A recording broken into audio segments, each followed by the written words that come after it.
दोस्तों, महाभारत और रामायण दोनों ही ग्रंथों में परशुराम जी का प्रसंग मिलता है। वे भगवान विष्णु के छठे अवतार कहलाते हैं। वे रेणुका और ऋषि जमदग्नि के पुत्र थे। उनका जन्म अक्षय तृतीया के दिन हुआ था। उनके विषय में यह कथा बहुत प्रचलित है कि उन्होंने अपने पिता के कहने पर अपनी मां का सर धड़ से अलग कर दिया था। लेकिन हम में से कितने लोगों को इसके पीछे का कारण पता है? शायद बहुत कम लोगों को मालूम होगा। तो आइए जानते हैं आज के इस वीडियो में। नमस्कार दोस्तों, स्वागत है आप सभी का आपके अपने festivals of India YouTube channel पर।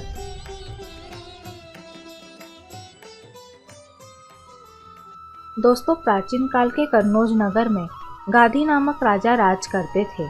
उनकी सत्यवती नाम की एक अत्यंत रूपवती कन्या थी। राजा गाधी ने अपनी पुत्री सत्यवती का विवाह भृगनंदन ऋषि के साथ कर दिया। सत्यवती के विवाह के पश्चात वहां भृगु ने आकर अपने पुत्रवधू को आशीर्वाद दिया और उससे वर मांगने के लिए कहा। इस पर सत्यवती ने अपने ससुर को प्रसन्न देखकर उनसे अपनी माता के लिए एक पुत्र की मांग की।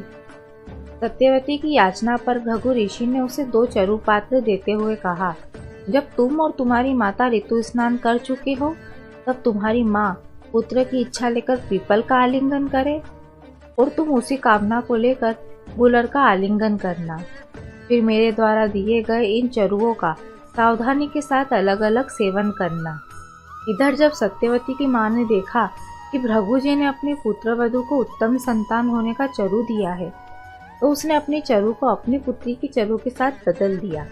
इस प्रकार सत्यवती ने अपनी माता वाले चरु का सेवन कर लिया।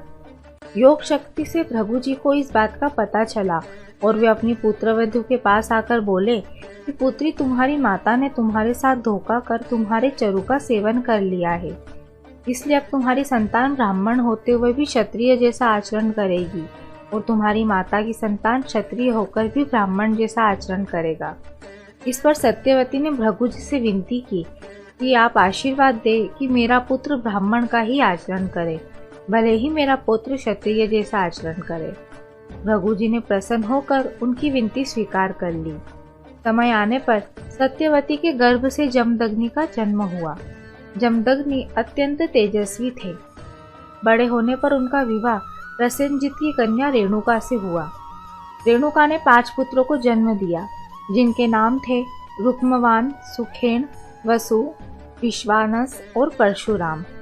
जैसे कि सत्यवती ने ऋषि भृगु से आशीर्वाद लिया था कि मेरे पुत्र में ब्राह्मण जैसे ही आचरण हो, भले ही मेरे पुत्र में क्षत्रिय जैसे आचरण हो, तो परशुराम जी में क्षत्रिय जैसे ही आचरण थे। एक दिन जब सब पुत्र फल लेने के लिए वन चले गए, तब परशुराम की माता रेणुका स्नान करने को गई।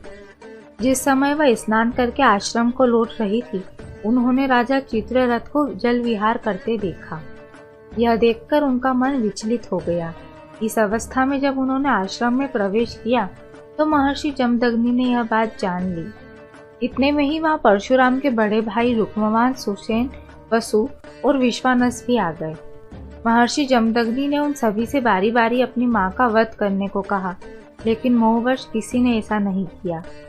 तब मुनि ने उन्हें श्राप दे दिया कि उनकी विचार शक्ति नष्ट हो जाए। तभी वहां परशुराम जी आ गए। पिता ने उन्हें भी आदेश दिया कि अपनी मां की हत्या कर दे। इसने पर पुरुष का चिंतन किया है। पिता का आदेश मिलते ही परशुराम जी ने अपनी मां का सर धड़ से अलग कर दिया।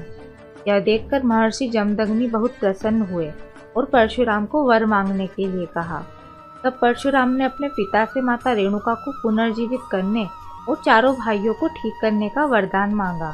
साथ ही परशुराम ने अपनी मां की हत्या की बात किसी को याद न रहने और अजय होने का वरदान भी मांगा। महर्षि जमदग्नि ने उनकी सभी मनोकामनाएं पूरी कर दी, लेकिन उन्होंने अपनी मां की हत्या कर दी थी। इसी वजह से उन्हें मात्र हत्या का पाप भी लगा। उन्हें अपने इस पाप से मुक्ति भगवान शिव की कठोर तपस्या करने के बाद मिली। दोस्तों, ऋषि दुर्वासा की भांति परशुराम अपने क्रोधी स्वभाव के लिए विख्यात थे। एक बार परशुराम ने 21 बार पृथ्वी को क्षत्रियहीन कर दिया था और 5 झीलों को रक्त से भर दिया था। उन्होंने ऐसा क्यों किया, ये हम आपको बताएंगे फिर कभी। और इसी के साथ हमारी ये जानकारी भी यहीं पर समाप्त होती है। आशा करते हैं आपको ये ज़रूर अच्छी लगी होगी। ऐसे और भी वीडियो देखने के लिए अभी सब्सक्राइब करें festivals of India YouTube channel को। साथ ही साथ इस वीडियो को ज़्यादा से ज़्यादा लोगों के साथ शेयर करें और अब से आप हमें फेसबुक पर फॉलो करना ना भूलें, ताकि चारों ओर धर्म रूपी प्रकाश फैल सके। आप सभी मित्रों का बहुत बहुत धन्यवाद।